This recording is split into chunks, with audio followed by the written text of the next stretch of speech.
It surprises me when I hear of companies, and these can be sophisticated companies with experienced, seasoned executives and board members, that the company could have hundreds of millions of dollars in revenue or more, but it doesn't have a compliance program in place.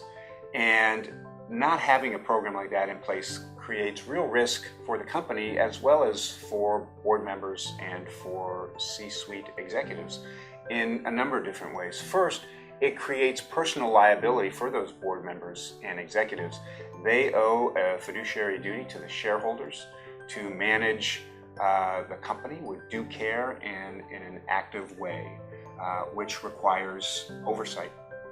Second, it actually increases the likelihood that there will be a problem, there will be misconduct somewhere in the company.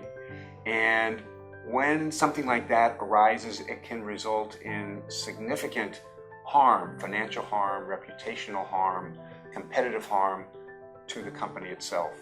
And third, there is no perfect compliance program. Problems do arise, even with those programs, but having a good program in place helps to identify it early and mitigate and lessen any risk, any problems that do result.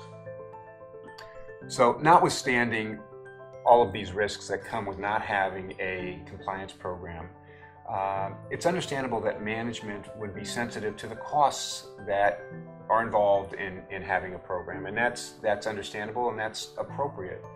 What's not an option, though, is really not having a program, and the costs that come at the end of the day with not having a program can be significantly greater than having one.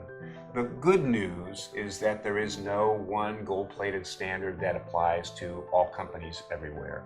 Regulators, including the Department of Justice, recognize that different companies have different resources and different needs and different risks, and that they can tailor their compliance programs in a cost-efficient, cost-effective way and have them designed to address the issues that are specific to that company. So in building one of these compliance programs that makes sense for your business can be as basic as developing a code of conduct that takes into consideration the risks, common risks that you see in your business, having an employee responsible for receiving complaints, receiving concerns from your employees, and having a channel of communication to the board or to senior executives to act on those concerns and those complaints that need it.